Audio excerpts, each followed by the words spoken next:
좋아해야 할 것과 싫어해야 할 것. 오늘 지금 본문의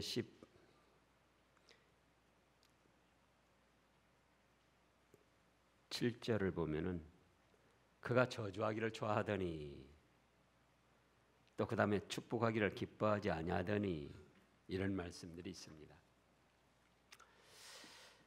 자, 사람마다 취향이 다르고 좋아하는 것이 다릅니다.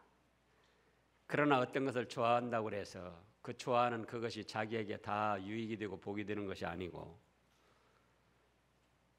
또 어떤 것을 싫어한다고 해서 그것이 다 해가 되고 화가 되는 게 아닙니다.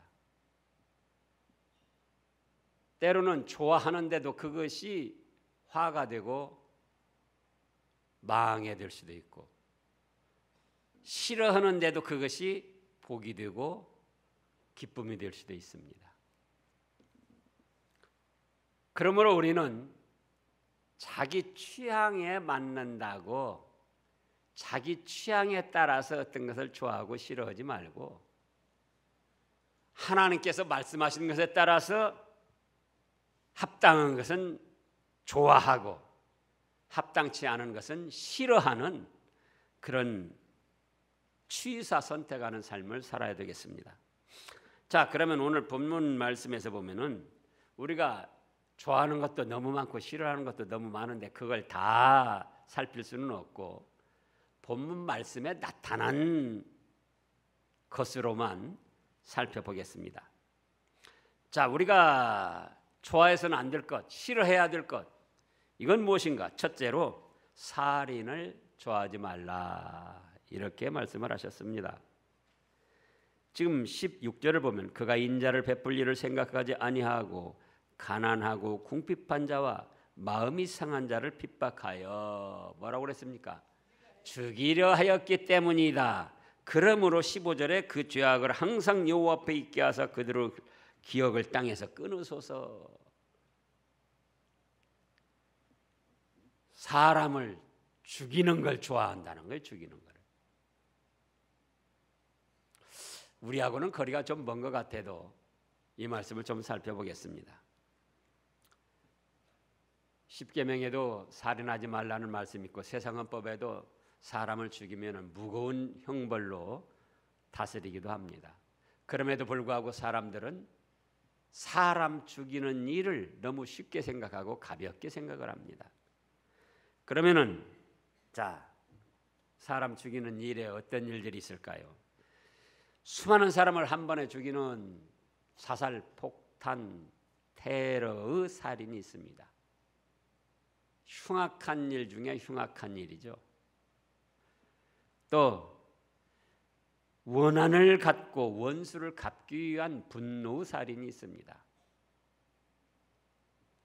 억울한 일을 당했다.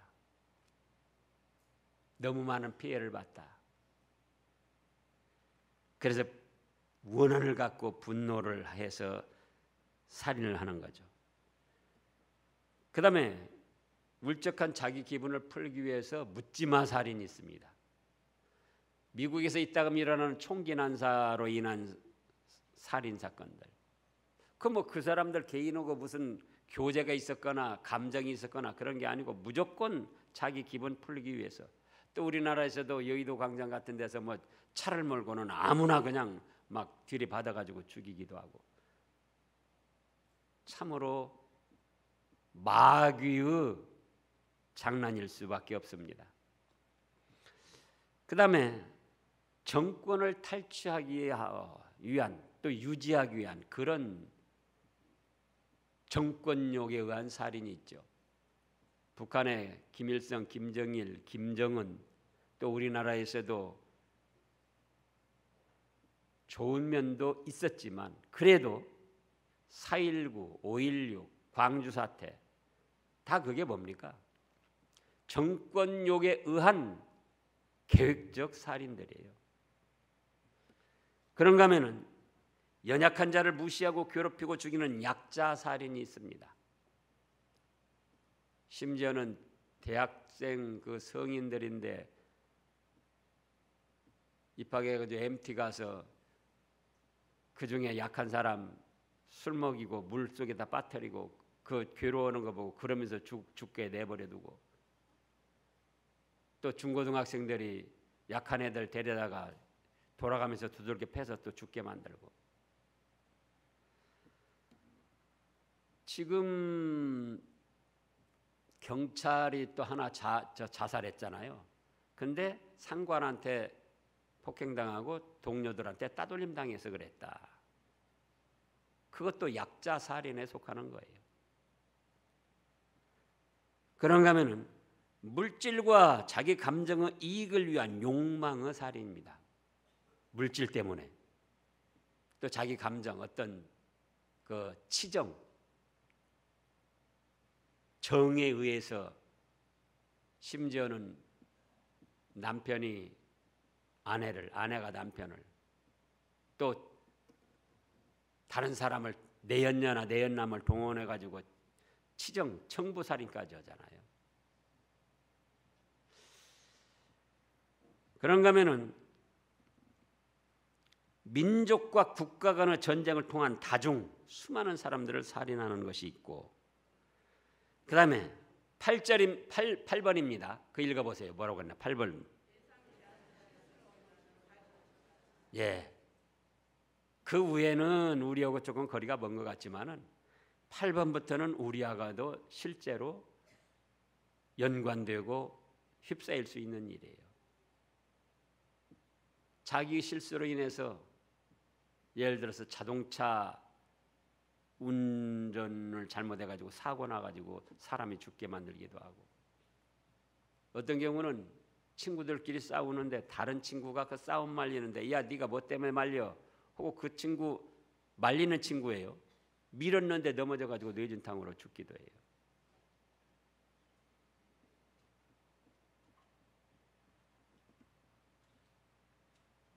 그 다음에 9번 읽어보세요. 자기 자신을 죽이는 자살 살인이 있습니다. 우리도 이따금씩 그런 충동을 받는 거예요. 10번. 예, 미워하여 사람의 인격을 짓밟는 인격 살인입니다. 요한일서 3장 15절을 보겠습니다. 요한계시록 전전에 있습니다. 성경 제일 끝에 요한일서 3장 15절.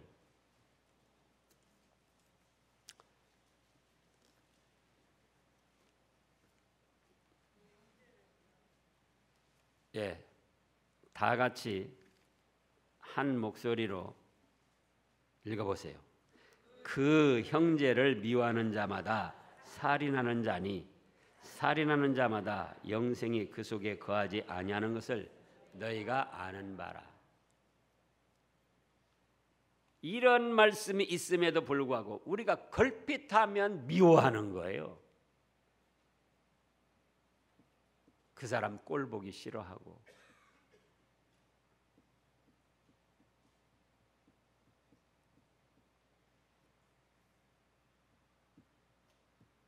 그래서 그 사람의 인격을 짓밟고 무시하는 인격 살인도 있다 그겁니다. 그런가 하면은 11번 뭐라고 그랬습니까? 간접 살인. 마약을 흡입하다가 중독돼 가지고 자기 자신도 죽고 자기 가족들까지도 고통에 빠뜨리는, 또 음주, 술을 많이 먹어가지고 차 운전하다가 사고 나가지고 다른 사람들을 죽이고, 음주가 간접살인을 하고자 하는 거예요. 차 운전하려면서 술 마시는 분들, 우리 법에도 그렇잖아요. 또 흡연. 예전에 제가 벌써 처음부터 성경 말씀에 합당치 못하기 때문에 흡연, 담배 피우는 분들 끊으라고 그랬는데 그때 당시는 세상 법으로는 정해지지 않았었어요. 근데 요즘에 어떻습니까? 흡연이 간접살인이에요. 자기 자신을 죽이는 것이고 그 담배 니코틴 속에 암을 유발하는 인자가 70여 개나 들어있다는 거예요. 또 자기뿐만 아니라 옆에서 다른 사람이 흡연한 그 연기를 마시는데 그것이 더 사람을 해롭게 한다고 그러잖아요. 그런가 하면은 도박해가지고 자기도 다 잃어가지고 자살하기도 하고 또 비더다가 여기저기서 하다가 또 그래서 가족들까지도 괴롭히고 강원랜드 요즘에 인사비리로 있다금 뉴스에 오르는데요. 그 강원랜드가 도박하는데 카지노 도박. 최초에는 탄광촌 어떻게 해서든지 경제적으로 조금 부흥시킨다고 한 것이 사실은 그 주변에 지금 수백 명이 노숙자가 돼가지고 기웃거리고 있다는 거예요. 처음에 몇 번 하다가 돈 조금 따니까는 몽땅몽땅 하다가 다 잃어가지고 나중에는 막 친척 아는 사람들한테 돈 빌려다가 또 집문서 잡히고 돈 빌려다가 그러고 이제 가족들도 어려움 당하고 집에 돌아갈 수도 없고 부끄러워서 그 근방에서 얼쩡얼쩡하고 있다는 거예요. 게임 중독. 뉴스에 나왔었잖아요. 엄마가 게임 중독돼가지고는 3일 동안 게임하다가 아기가 있는데 젖도 안 주고 밥도 안 주고 그래서 아기가 굶어 죽었다고. 무언가에 중독되는 것은 자기와 주변 사람들을 간접적으로 살인하는 결과가 되는 거예요. 그런가 하면은 태아 살인이 있습니다.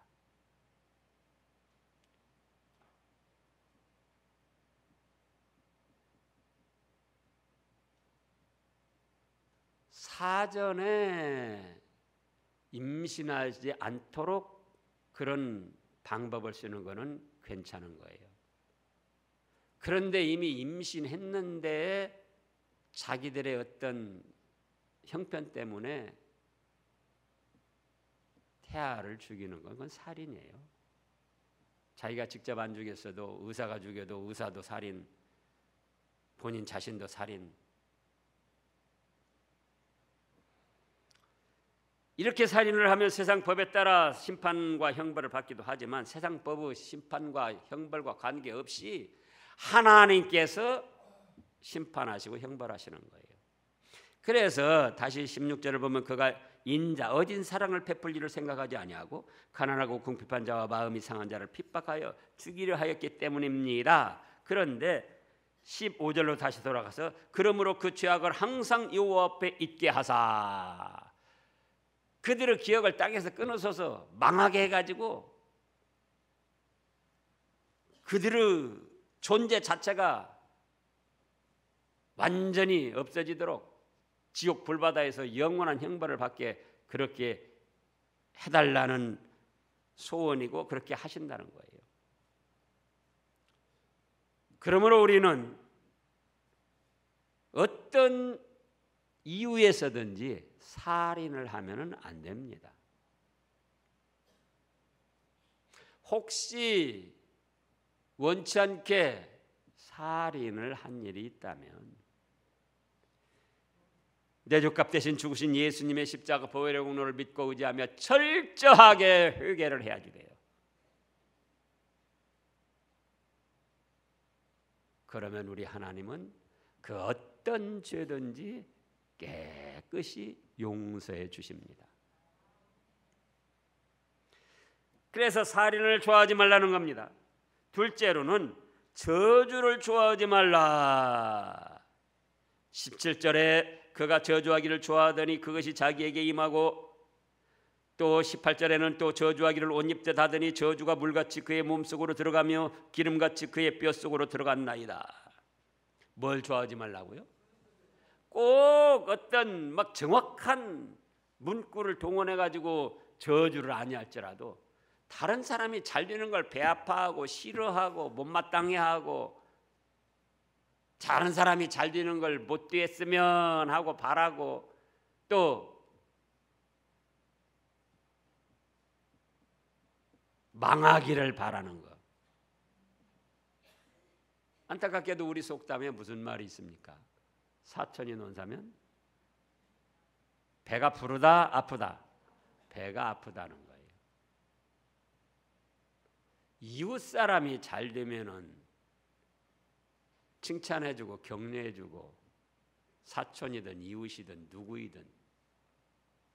근데 사람에게는 부패한 심리가 있어가지고 다른 사람이 잘 되면 내가 잘못될 것으로 여기고 다른 사람이 잘 되는 걸 어떻게든지 배아파하고 시샘하고 비난하고 모함하려고 그러고 방해하려고 그러고 인정하지 않으려고 하고 그게 바로 저주하기를 좋아하는 것 속에 포함되어 있는 거예요.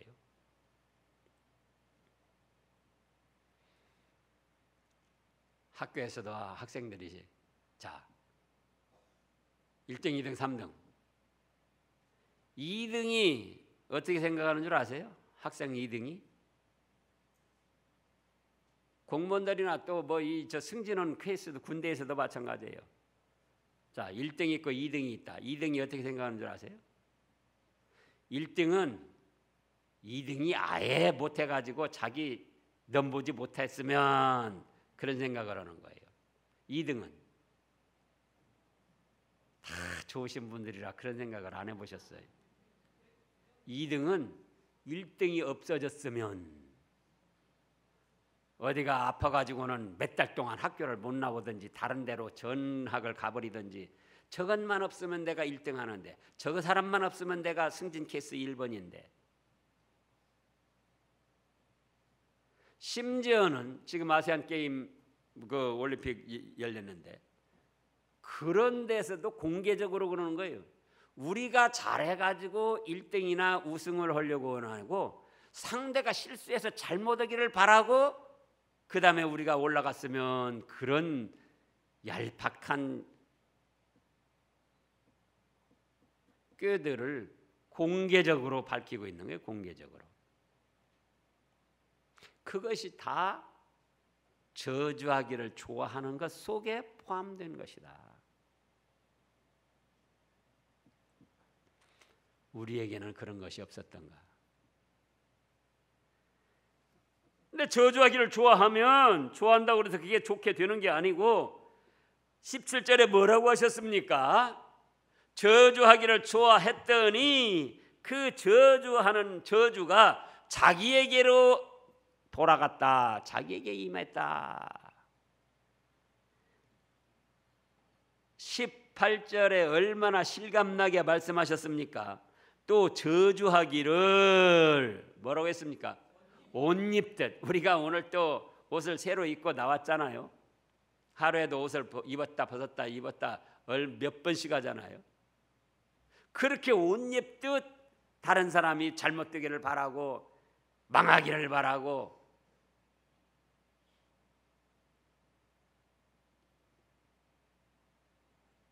잘 되는 걸 못마땅하게 생각했다는 거예요.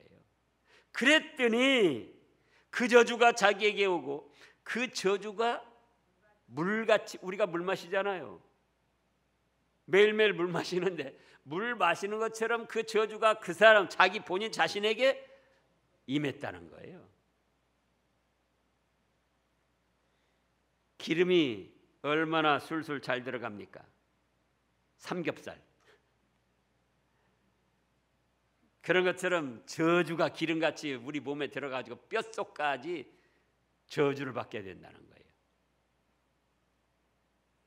이러한 하나님의 말씀이 분명히 있음에도 불구하고 우리가 자칫하면 다른 사람이 못되기를 바라고 망하기를 바라고 라이벌 경쟁 관계에서 승진 경쟁 관계에서 또 어디 이 합격하고 불합격하는 그런 관계에서 잘하는 사람들이 망했으면 잘못됐으면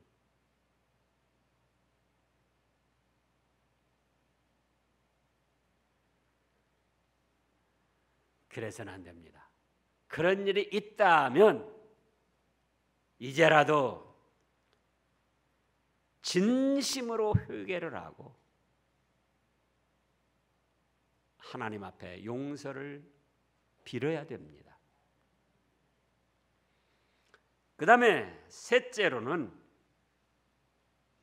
이제 축복하기를 기뻐하라 그겁니다. 뭘 하기를 기뻐하라고요? 17절에 그가 저주하기를 좋아하더니 그것이 자기에게 임하고 축복하기를 기뻐하지 아니하더니 복이 그를 멀리 떠났으면, 이 말씀은 뭡니까? 축복을 하라는 강력한 하나님의 뜻입니다. 축복하기를 기뻐하지 아니하는 거예요. 축복이란 무엇입니까?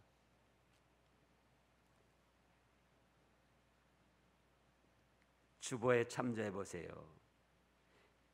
이웃을 사랑하여 잘 되기를 원하는 선한 행위입니다. 축복이 뭐라고요? 이웃을 사랑해서 잘 되기를 원하는 선한 마음, 선한 행위예요. 축복이라는 건. 2번으로는요, 하나님을 믿고 의지하여 도우심을 구하는 신앙 행위입니다. 자기가 축복해 줄 능력이 없잖아요. 하나님이 복을 주셔야 되잖아요. 그러니까 그 순간 축복하면서 누구를 믿고 의지한다? 하나님을 믿고 의지하며 하나님의 도우심을 구하는 신앙의 행위다 그거예요. 3번은요, 축복하라는 하나님의 말씀대로 순종하는 의로운 행위입니다. 이렇게 축복이 좋은 거예요.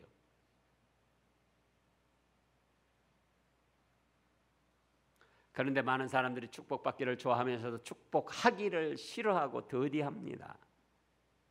무엇 때문입니까? 그 이유는 축복하는 사람의 자격 문제입니다. 무슨 문제예요? 축복하는 사람의 자격. 나 같은 것이 축복을 해도 축복이 임할까? 지금 전주 오늘까지 세 번째 축복에 대한 말씀이에요. 그런데 여러분들이 과연 말씀을 듣고 여러분들의 가정에서 살면서 축복을 했는가?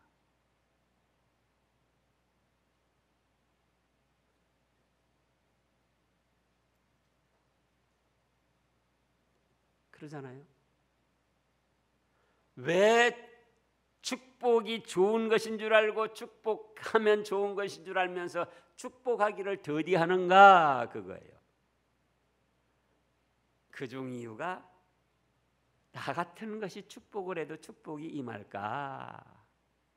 그런데 전전주 말씀에 보아스라는 유력한 부자가 하루품팔이하는 자기 일꾼들에게 축복을 했더니 하루품팔이하는 일꾼이, 자, 조중훈 대한항공 회장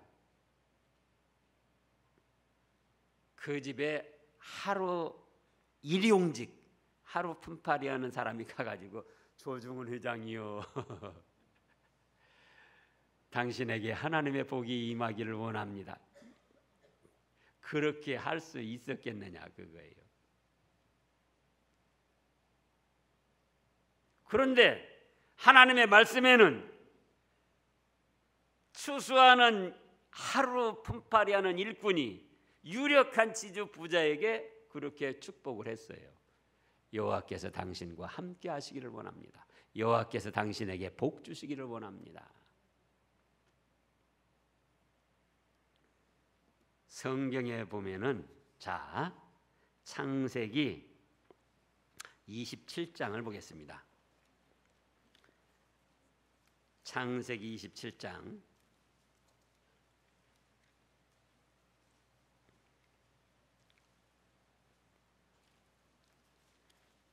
25절부터 보면은 이삭이 이르되 내게로 가져오라.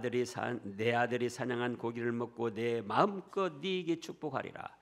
야곱이 그에게로 가져가매 그가 먹고 또 포도주를 가져가매 그가 마시고 그의 아버지 이삭이 그에게 이르되 내 아들아 가까이 와서 내게 입맞추라. 그가 가까이 가서 그에게 입맞추니 아버지가 그의 옷의 향추를 맡고 그에게 축복하여 이르되 내 아들의 향추는 여호와께서 복 주신 밭의 향추로다 하고 그 계속 축복을 했습니다. 그런데 이 배경을 좀 살펴보면은 아브라함의 아들 이삭 믿음의 족장이 이제 자기 아들들에게 축복을 하고자 하는 거예요. 근데 누구에게 축복하고자 하는가? 장자 에서에게 축복을 하고자 하는 거예요. 근데 그 부인 리브가가 듣고는 리브가는 장자보다도 차자인 야곱에게 축복해 주고 싶어요. 그래서 이삭이가 뭐라고 합니까? 야, 큰아들을 불러가지고 너 사냥 좀 해다가 별미를 만들어서 나한테 마음껏 먹게 하고 내가 마음껏 축복하게 해라. 그 소리를 듣고는 리브가가 둘째 아들 야곱에게 야, 네가 양 잡아가지고 형인 것처럼 들어가서 축복을 받아라. 그러니까 야곱이가 형처럼 털 사람으로 꾸미고는 아버지한테 가서 양 음식을 바치고 축복을 받으려고 하는 거예요. 그런데 이삭이 눈이 어두워 가지고 몇십 년 동안 같이 생활한 자기 아들 큰아들인가 둘째 아들인가 분별을 못하는 거예요. 거기다가 지금 뭐라고 그랬습니까? 내게 가까이 와서 입 맞추라 하고 가까이서 입까지 맞추어 쓰면서도 큰아들인가 작은아들인가 분별을 못하고 작은아들에게 큰아들을 축복을 해준 거예요. 그러니까는 눈도 어두워서 큰아들 작은아들 분별 못하죠. 정신도 흐려서 입 맞추고 가까이서 마주했으면서도 큰아들인가 작은아들인가 모르는 그런 어설픈 사람인데 그가 야곱에게 축복했을 때 그 축복이 임했습니까? 임하지 않았습니까? 그 축복이 임했어요. 그걸 아시라고요. 온전한 자격을 갖춘 사람만 축복하는 게 아니에요. 나 같은 것이 축복해서 될까? 자, 다시 사무엘상 2장을 보겠습니다. 사무엘상 2장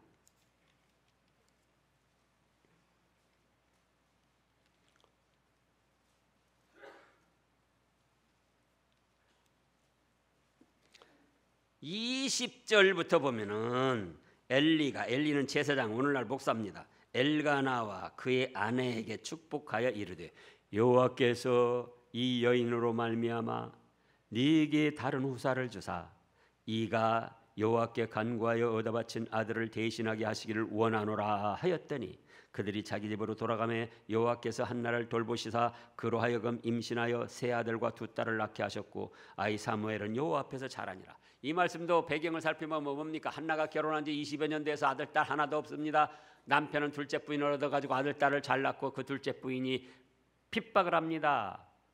네가 뭐 큰 부인이라고 안방만 차지하고 있지 너 한 것이 무엇이냐? 너무나도 원통이 당하다 보니까 하나님의 전에 가서 원통한 심정으로 기도를 합니다. 그런데 마음으로 원통한 심정을 가졌을 뿐이지 입으로는 하지 않으니까 엘리 제사장이 옆에서 보고 뭐라고 합니까? 야, 너 언제까지 술 취해가지고 이렇게 중얼중얼할 거냐? 독주를 끊어라. 그러니까 한나가 뭐라고 합니까? 아닙니다.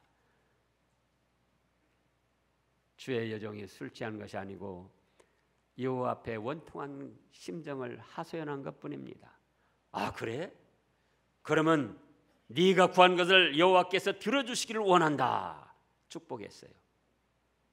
돌아가가지고 한나의 믿음과 엘리 제사장의 축복 가운데 누가 나왔습니까? 사무엘이 출생을 했습니다. 사무엘이 출생을 해가지고 이제 젖대기까지 데리고 있다가 하나님께 바친다고 했으니까 하나님께 바쳤어요. 하나님의 성전에 수종드는 사람으로. 그리고는 매년 제사 드릴 때 가서 제사를 드리면서 자기 아들 사무엘을 보는 겁니다.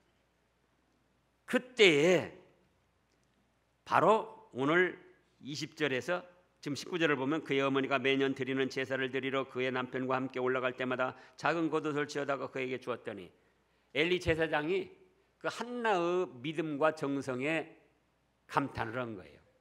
그래가지고는 다시 축복을 합니다. 뭐라고요? 사무엘을 바쳤는데 그 바친 대신에 너희 가정을 이어가고 부흥시킬 자손들을 주시기를 원한다. 그랬더니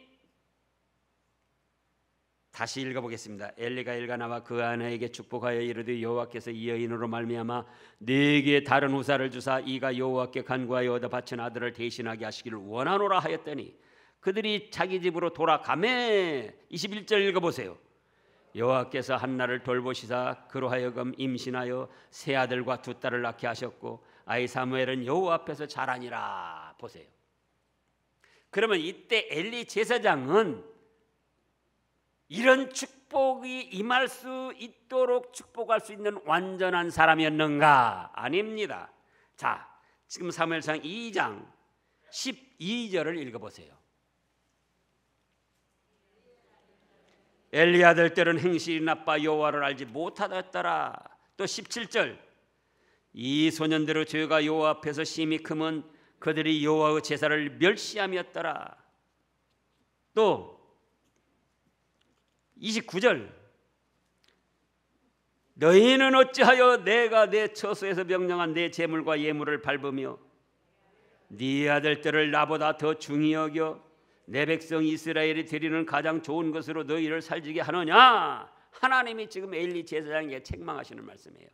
어찌 너희 아들들이 나한테 드리는 예배를 무시하고 짓밟는데 그럼에도 불구하고 그들을 더 사랑해서 그대로 두었느냐.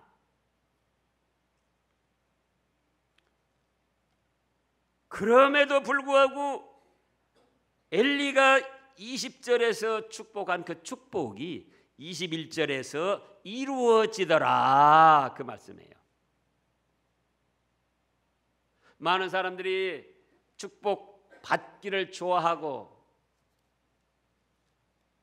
그래서 축복을 해야 함에도 불구하고 축복하기를 싫어하고 더디한다. 그 원인이 무엇이라고요? 나 같은 것이 축복해도 축복이 임할까? 축복할 수 있는 자격은 어떤 사람이냐? 다 같이 따라서요. 축복할 수 있는 자격. 예수님을 믿는 사람은 누구나 축복할 자격이 있다. 아시겠어요?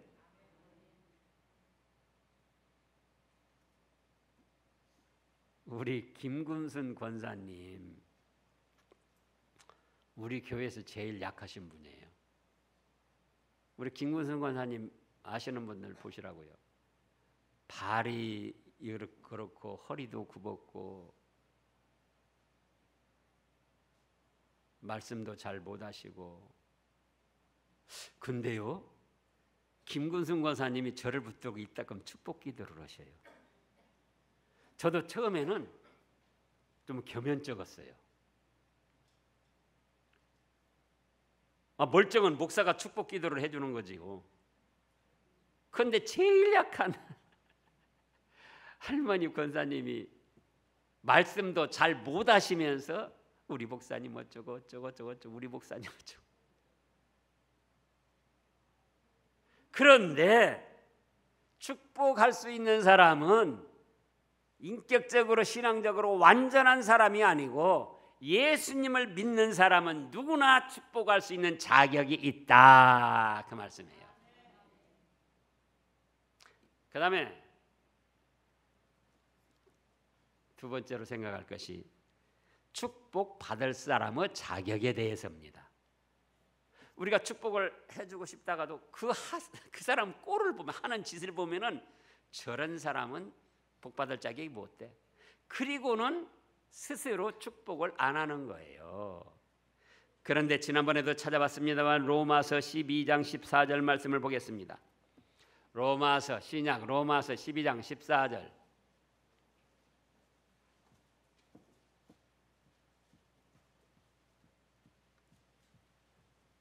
너희를 박해하는 자들을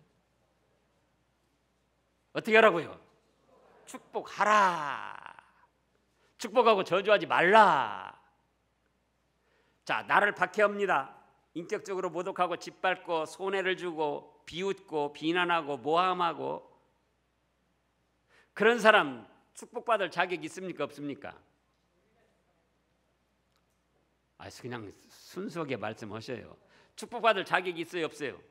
나를 욕하고 나를 미워하고 나를 싫어하고 나를 인격적으로 무시하고 짓밟고 축복받을 자격이 없어요. 그런데 너희를 박해하는 자를 축복하고 저주하지 말라고 하셨잖아요. 그래서 축복받을 자격은 내가 정하는 것이 아니라 축복받을 자격은 하나님께서 정하신다. 그걸 아시라고요. 축복할 수 있는 자격은 예수님을 믿으면은 누구나 축복할 수 있는 자격이 있습니다. 축복받을 자격은 내가 정하는 게 아니에요. 그래도 목사도 자칫하면은 자기한테 잘해주고 자기 마음에 드는 사람은 축복해주고, 까다롭고 자기 별로 좋아하지 않고 그러는 것 같으면 축복 안 해주고, 근데 그건 싹군이 싹군. 자기를 박해하는 자를 축복해 주라는 거예요. 자기를 인격적으로 무시하고 괴롭히고 손해 주려고 하고. 제가 왜 그런가 처음에 믿을 때는 이해를 못했어요. 또 예수님께서도 십자가에 못 박혀 죽으시면서 자기를 십자가에 못 박아 죽이는 자들을 향하여 아버지여 저들이 하는 짓을 알지 못하고 그런 저들의 죄를 용서하여 주시옵소서. 스데반 집사도 수많은 사람들에게 돌로 쳐 죽임을 당하면서 아버지여 하나님이시여 저들의 죄를 저에게 돌리지 마소서 하고 축복 기도를 했어요. 죄를 그들의 죄로 돌리지 마시고 용서해달라는 것이 얼마나 큰 축복이냐 그거예요. 그러잖아요. 근데 어차피 그들 하는 짓 보면 다 망할 사람들이고 지옥 불받아 형벌당할 사람들인데 예수님이 그런 자들을 향하여 저들의 죄를 돌리지 마시고 용서해달라고 축복 기도를 하셨다 그거예요. 어째서 그랬을까? 마태복음 10장 12절 13절을 보겠습니다. 마태복음 10장 12절 13절.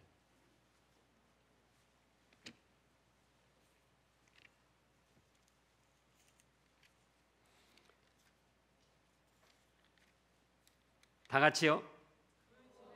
그 집에 들어가면서 평안하기를 빌라. 그 집에 합당하면 너희 빈 평안이 거기 임할 것이요 만일 합당하지 아니하면 그 평안이 너희에게 돌아올 것이니라. 그 집이라고 할 때에 무슨 건물을 말씀하신 것이 아니에요. 그 건물에 살고 있는 사람들, 그 사람들을 위하여 평안하기를 빌으라는 거예요. 곧 평안의 축복을 하라는 겁니다.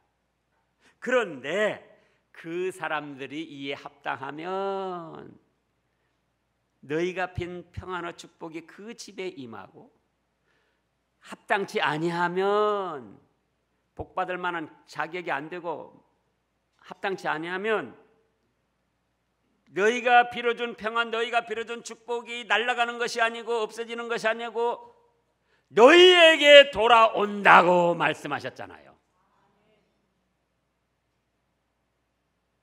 예수님께서 이렇게 말씀하시고 이런 심정으로 자기를 십자가에 못 박아 죽이는 사람들을 축복하셨던 거예요.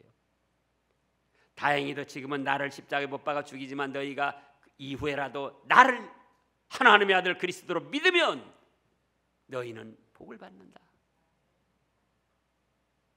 그런 소원을 가지시고 또 그럼에도 불구하고 너희가 계속 하나님과 나를 배척하고 부인할 때고 불신할 때는 너희에게 빌어준 축복이 다시 누구에게 온다? 예수님 자신께 오시는 것을 아신 거예요. 부부간에도 서로 사랑하고 좋을 때는 잘 되기를 원하면서도 조금 상대가 잘못하면 뭐라고 그러죠? 안양에 있을 때 믿음 좋은 집사님이 있었어요. 근데 남편은 시청의 과장인데 날라리요, 날라리.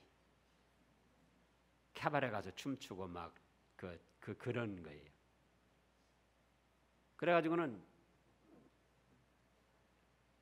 그 여자 집사님이 그래요.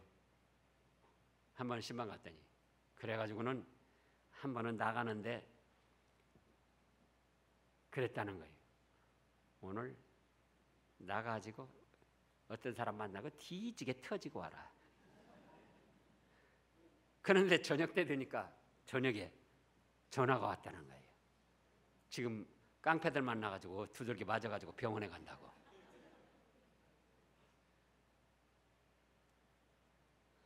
근데 그 후에 그분이 목사가 됐어요. 그분이.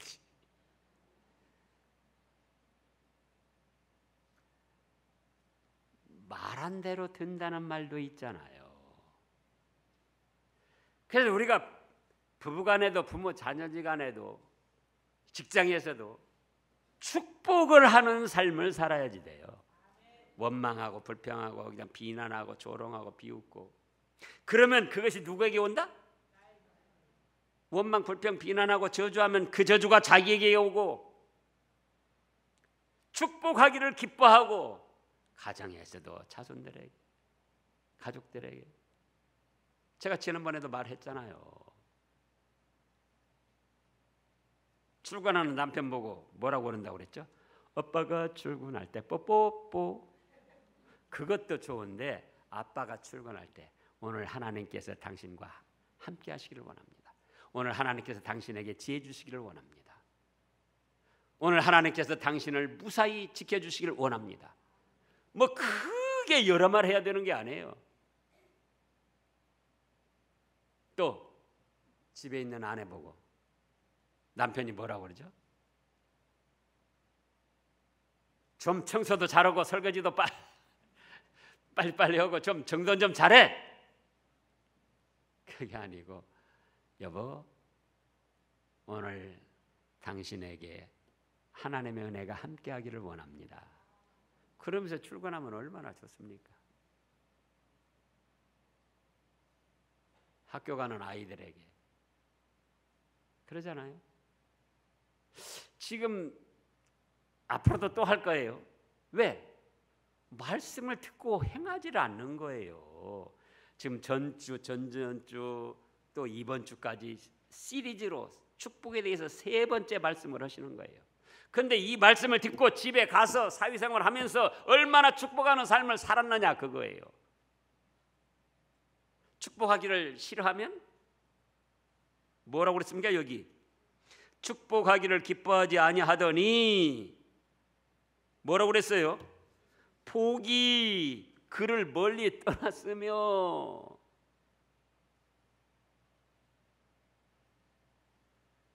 아내가 남편에게 축복하고 남편이 아내에게 축복하고 부모가 자식에게 자식이 부모에게 직장에 가서 서로 간에 교회에서 교우들끼리 그래서 축복하기를 기뻐해서 기뻐하는 그 축복이 우리에게 임할 수 있도록 은혜의 생활을 하시기를 축원합니다. 기도하겠습니다.